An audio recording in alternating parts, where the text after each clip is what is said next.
Hello and welcome to the Mindful Men podcast, a show inspiring men to be mindful about their lives. Each week, we'll dive into a range of topics that matter to men and hear from everyday people doing extraordinary things. So if you love the show, please give it a 5-star rating and share it with your mates. Now, before we get into this week's episode, please note that some of the content may trigger you. And if this happens, please reach out to your support networks. It's really important.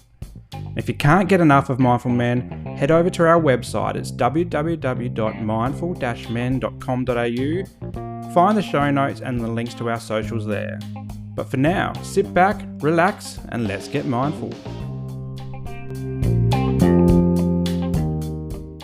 G'day guys, and welcome to another episode of the Mindful Men podcast. I'm your host, Simon Rinnie, and today we're getting mindful about our values and how our values can serve to be a life compass and steer us in the right direction when we're not sure what to do or where to go or who to turn to. And it's a timely episode because last week we talked about navigating good, bad, and ugly emotions or feelings associated with the holiday period. And so maybe this episode's coming out on Boxing Day, so the day after Christmas. Maybe you've had a heavy couple of days on the booze, on the food, and just overdoing the holiday period. And now you're waking up thinking, oh my gosh, what have I done? Or how am I going to get through the next week? Or what's going to happen in the new year? Why am I doing this to myself? And this is something that came up for me quite frequently in the lead up to my 40th birthday when I decided to give up drinking alcohol. I was asking all these questions. Every time I opened a beer, I'd ask these questions. Why am I doing this? I know that I shouldn't be drinking. I know alcohol is a depressant. It just doesn't make me be the best version of myself. Why am I doing this? But it all came down to it was just a habit of coping. And I discovered that by doing values-based work, tuning into my values, going, what lights me up and what drags me down? Alcohol was dragging me down. Yes, I love the taste, but it was dragging me down. And so you might be thinking this on Boxing Day or whenever you're listening to this. It doesn't matter when you're listening to this. You might be waking up on your morning run or walk or in the car, wherever you're listening to this podcast and going, what am I doing in this aspect of my life? What am I doing in this career that I don't like? What am I doing in this relationship that's not serving me? And that's a relationship that could be your partner. It could be your social, your friends. It could be colleagues that you're hanging around with, whoever you're hanging around with. Maybe there's a toxic person in that circle. So why are you in there? Why have you been in there for years, maybe decades? And what can you do to come out of that? Now, I love values-based work. And when I first came into it, I didn't know that it was a mindfulness-based tool. In fact, the only time I'd come across values was in a corporate document at work. I always wondered, how do they come up with these values? Our agency or our corporation or our business values X, Y, and Z. Where do these values come from? But since I've done some values-based work, and I credit Dr. Russ Harris for his work in acceptance and commitment therapy and values, which is where I've done my training, I've discovered that when you question yourself and question others and question the world around you, this is where the values come up. And we can tune into the things that, as I said before, bring us up and also bring us down as well, and work out which ones or which decisions in our lives we need to make to have more of the bringing up kind of feelings, outcomes, emotions, etc. And so values, as I said before, are compasses that we need or use to make life decisions. Why are values important? Why do you need them to make life decisions? So let's go through a bit of a snapshot of today's society. We're living busy lives. The 9-to-5 job doesn't really exist anymore. We come home from work, we're thinking about work, we go to bed, we wake up in the middle of the night thinking about work, we get up in the morning, we're thinking about work or study. You can replace work for study. We're thinking about this next assignment or the next report or the next thesis or whatever it is we're doing. Our minds are always switched on. We're trying to juggle home life and work life and study life and social life. We've got sick kids. I'm in that 3-year-old to 6-year-old stage at the moment. So my kids are constantly sick. So when they're sick, we've got to try and juggle working from home, having a business, my wife having her career, but also 2 sick kids that need to be either entertained or on the mend. And usually it's both at the same time. So we're always busy. And then we switch on social media and everyone else seems so busy. And then we think about our lives and go, well, their life looks amazing. Why doesn't my life look amazing? So then we start comparing and get that comparison culture going and feeling down about it. Everyone's busy, but The Joneses next door are further ahead than I am, or at least they are perceived to be further ahead than I am. This leads into being unfulfilled. We might be in jobs that we just don't like, or careers that we don't like, or maybe we're at school and studying at uni or TAFE, or even at high school. For the younger people that are listening to this podcast, we're studying things that just don't light us up. Maybe we've been told, oh, you have to be a doctor, or you have to be a lawyer, or you have to be this, or you have to be that. But really what we want to do is the complete opposite. Maybe we want to go be artists or authors or DJs or whatever it is. We want to be doing something that lights us up, but we're not. And so we're unfulfilled. And then what happens next is that we struggle to make life decisions. Easy decisions, yes, but difficult decisions become harder and harder and harder and harder. So is it a difficult decision to leave that career that's not lighting you up and move into a career that does light you up? And the study that might be involved, the time that might be involved, having to lose your $100,000 a year salary and start at the bottom again, whatever it is, these decisions almost cripple us. They stop us from making a decision because the decision is too big to make. And so we dwell on it and we get stuck in negative cycles of, I wish this, or I wish I did that, or could have, should have, would have, whatever. And then what also starts to seep in is things like we're feeling lonely or lost or disconnected. And that can be with other people, but also can be with our careers or the things that we do, our hobbies. Maybe we just don't know what our hobbies are or what interests us. We're feeling lost. COVID was a great example of feeling lonely and disconnected. Yes, we're out of COVID now, but the impacts of COVID still linger on. In fact, I've read articles in the last few months that shows that loneliness is on the rise in Australia, and particularly for men. So for all the guys listening, how can we be more mindful about that? And we can be more mindful about that by using our values or tuning into our values, making values-based decisions. Now, it seems very corporate, professional development day, doesn't it? But it isn't. It is actually quite a simple process that we do. And I'm going to put in a link into the Happiness Trap cards, values, goals, and barriers cards from Dr. Russ Harris. They're not sponsoring this episode, but it is a great plug because I use them every day in my therapy clinic, both with the work that I do with other guys, but also on myself as well. So every now and then I'll pull out the cards and go, what am I valuing at the moment in my work or my finances and in my relationships, in my social life, etc. So I'm talking about values and you're thinking, okay, Simon's talking about values. They seem really important and this is all well and good, but what are values? This is a really interesting question, a really tricky question, because I'll say to guys that have done values-based work before, it's like, okay, what's your values? And sometimes they'll look at me and go, oh, I've done values-based work, but I can't really remember what they were. So I might prompt them with 3 of the big ones that I come across regularly. And it's like trust, honesty, and respect. Like, oh, yeah, that's part of them. And then they go on and tell me what some of their other values are as well. But if this is the first time you've heard of values, let's go through how these 3 big ones could be relevant for you. So trust, it's you value people trusting you, but also you trusting other people. You want people to be honest. And so honesty is the next one. And so to build trust, you need people to be honest with you. But also maybe you need to be honest with other people. You value that honesty in your life. You don't like people that lie or deceive. And so honesty becomes a value.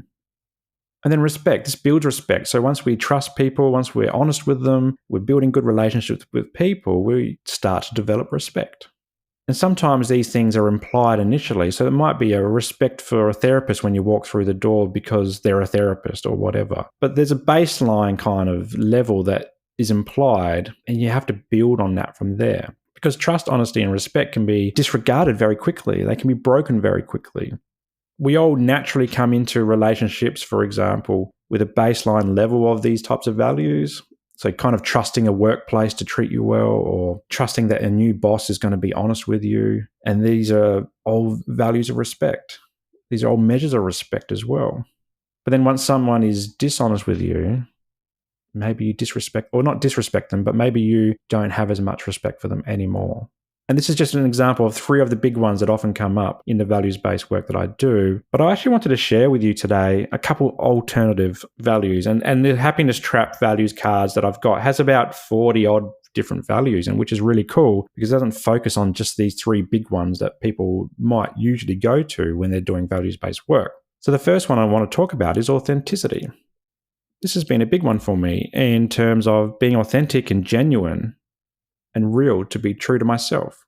being authentic. So taking off the mask. Maybe you've had mental health challenges a lot of your life or for the last few years or whatever, but you haven't really been authentic in sharing that story with somebody else. You've been living with a mask on, pretending that everything's okay when everything's not okay. This one's a big one for me, is being authentic. No longer wearing the mask of mental illness that I wore for over 30 years. For the drinking, it's no longer wearing the mask of, I'm okay, I'm just a social drinker. I'm not. I really do struggle with just one. I can't be a social drinker. Like, I go out and I socialize when I drink, but the ramifications are just too great these days for me to want to do that anymore. So being authentic to yourself, being true to yourself, no longer wearing these masks and pretending we're people we're not. It's like keeping up with the Joneses. If your neighbor gets a fancy new car and then you feel the urge to get a fancy new car, then why?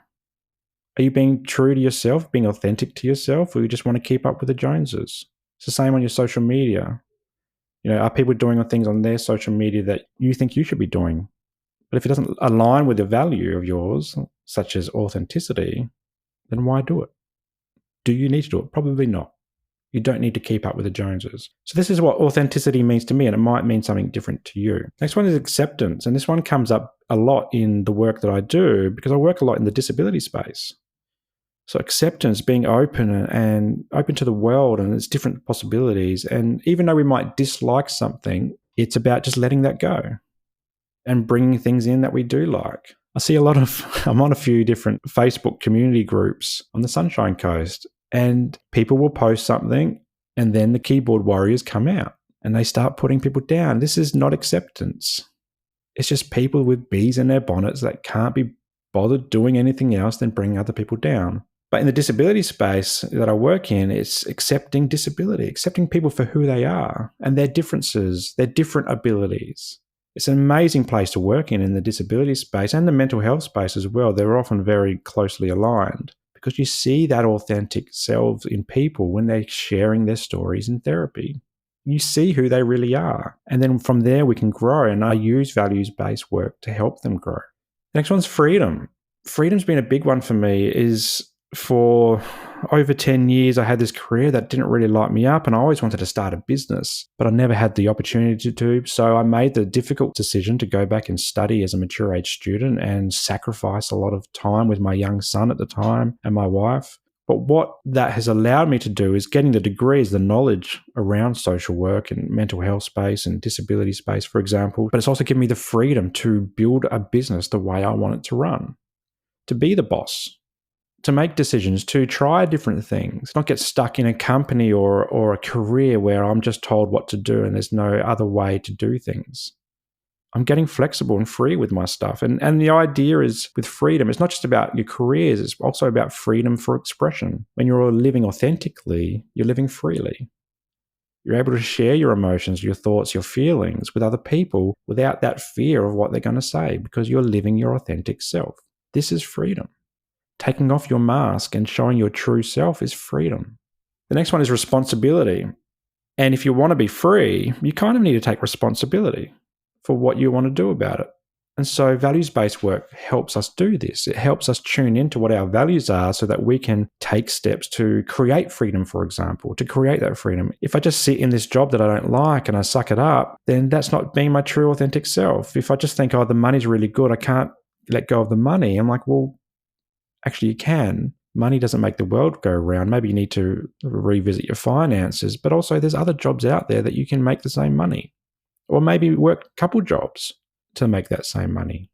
Yes, we all have financial responsibilities, but there's different ways to look at it. But too often we get stuck in that thought of, I have to be in this job because it makes me this good money. And that was me for a long time, but I've since replaced my old income by having this freedom to do things differently. But it starts with us. We have to take responsibility for that. We can't just get stuck in a rut, because when we get stuck in a rut, nothing changes. So take some action, take values-based action. And maybe today will prompt you to start doing that. And the last one I want to bring up is fun. Having fun as a value is fantastic because when we become adults, we often forget how to have fun. I've taken up surfing recently and I've been having amazing fun. In fact, yesterday I was out with my usual crew on a Wednesday morning. We've started this Wednesday morning surf crew with a few guys, and I'm improving and improving and improving. I've been going out a couple of times a week, and yesterday I was catching some amazing waves. And I remember one wave where I stood up and looked down and the water was glassy. Look at me, surfer, talking about glassy waves. And there was some fish that went underneath me at the same time, a school of fish. I'm like, wow, that was so cool. And the wave lasted, for what seemed like forever. And I was just having fun. I've been doing a lot of this lately, and it just lights me up. Or sitting in the car and putting on a song, and the kids start singing, and then we start singing as adults in the front. This is fun. Too often as adults, we forget how to have fun. So coming at things from a value, making it one of our values, can propel us to actually take focus of what we're doing every day and go, you know what? I haven't had fun today. What's something that I do to have fun? For me, that's surfing at the moment. I love video games. Maybe it's sitting down playing video games. Maybe it's reading a book. Maybe it's going and doing an art class or learning a musical instrument. I love playing guitar as well. That's fun for me. I used to think drinking was fun, but what it was doing, it was relaxing me and allowing me to be a bit more social. But the fun stopped there once I'd had too many drinks, and then I had to deal with days of anxiety after that. And yes, I said anxiety, not anxiety. Anxiety is this concept around drinking where it's kind of like a hangover effect of drinking.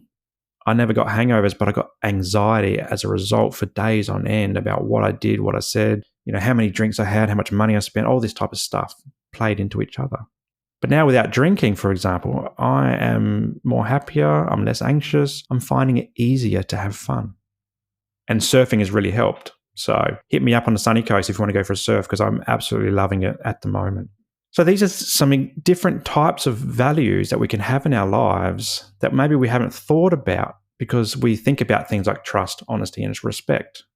Fun, authenticity, acceptance, freedom, responsibility. These are also core values that we need to tune into.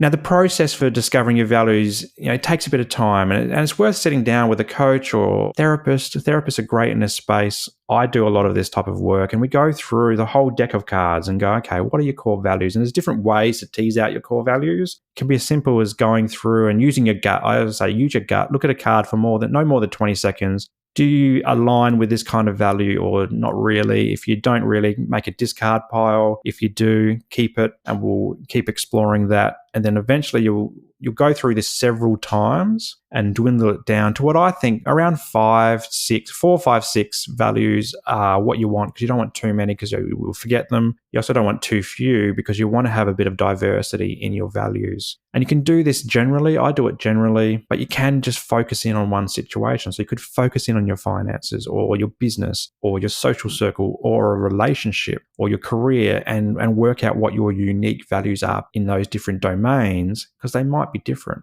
And I probably expect them to be different too. Now, 3 things to remember about values is 1, values can help us to know who we really are. And this is what I love about values. Have you ever been asked to tell someone who you are? And then you start telling them like, oh, I'm this, I'm that. For me, I'm a dad, I live on a sunny coast, I'm a social worker, I'm a husband, blah, blah, blah, blah, blah. And then the person stops you, which is really annoying because you're telling them who you are. And they say, that's not who you are, that's what you do. And that's really annoying. And I always wonder why people ask that question. But then at the same time, in the back of my mind, I'm going, this is a really hard question to answer. Who am I really? Who am I really am? And so more recently, when I've been asked that question, I've been going, okay, I do these things as I'm a husband, I'm a social worker, I'm a father, etc., etc. And I value these 5 things or these 6 things. For example, one of my values is wellness. So I'm valuing wellness from a physical, mental, emotional, and connection space. So you could have those as 4 unique different values, but I have them under one umbrella term of wellness.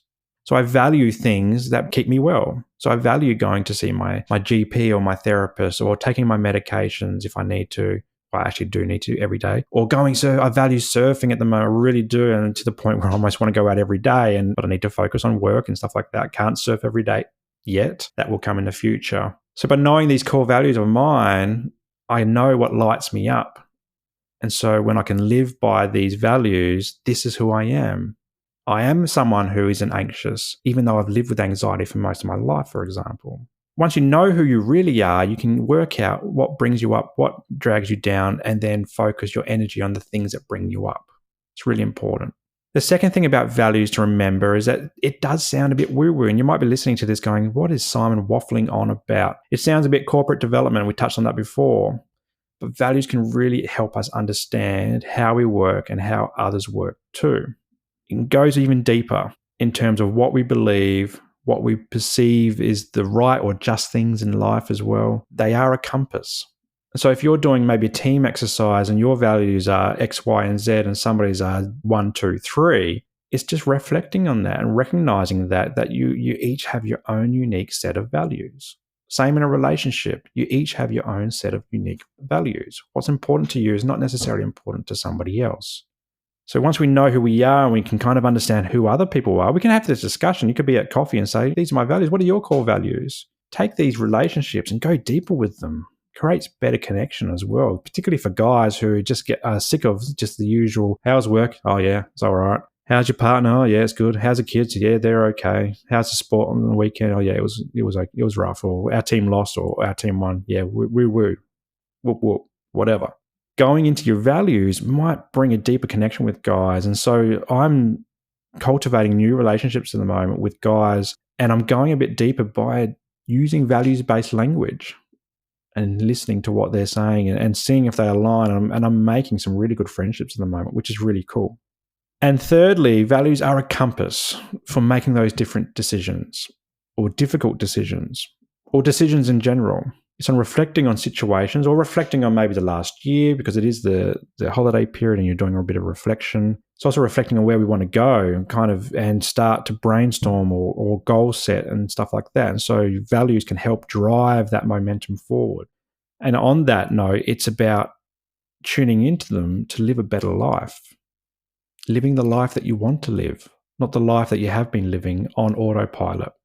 Mindfulness is the art of conscious living. I love that quote. And it's about using our values to guide and direct us, to make better decisions, to do the things that we want, to be that authentic self, and to essentially reach for the stars. It's time to switch off autopilot. And maybe next year or this year or right now is time for you to do that. Values are a great way to start that process. They help with the reflective stuff that we talked about last week. They help with the forward thinking stuff that we're going to talk about next week as well. So tune into that episode. But start thinking about values. If you want to grab the deck of cards that I've got, I will be putting the link in the show notes below. Otherwise, just go on the internet and go, what's 50 values? And go through them and go, which ones really light me up? And go through a process of elimination. Maybe there's 2 values that you've picked that are similar. Is there one that's more, prominent for you? Is there a value that encompasses them both? Think about it that way. And if you want to work with me on doing some values-based work, you can contact me through www.mindful-men.com.au. We can do it via telehealth, or we can do it in person on the Sunshine Coast. Let's get together. It takes about an hour. It doesn't take any longer than that. And you can go through a values-based exercise, discover what your values are, and then we can work on a bit of a blueprint of how to use those values every single day. And that's one last thing I'll talk about is once you know your values, if you can work on doing something in each and every one of your days that ticks off some of these values, then you'll be living a good life. You'll start to fill your cup up again. But if you tune into these values and you're not ticking off these values, then there's a bit of a disconnect there. And we've got to work on a strategy together or by yourself to work out ways that you can bring values into your life. So for example, if wellness is one of your values, what can you do to be well? Simple.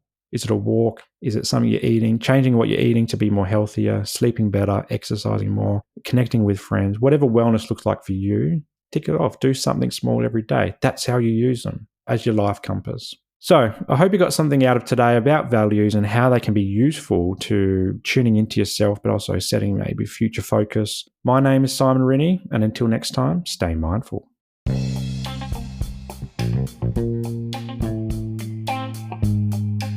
Well, that's a wrap for today's episode, and I hope you got some value from it. If anything triggered your mental health today, please reach out to your support networks. Also, if you loved what you heard, be sure to subscribe to the show and share it with your mates. For more from Mindful Men, you can check us out on Instagram and YouTube, and I'll throw the links to these pages in the show notes below. But until next time, stay mindful.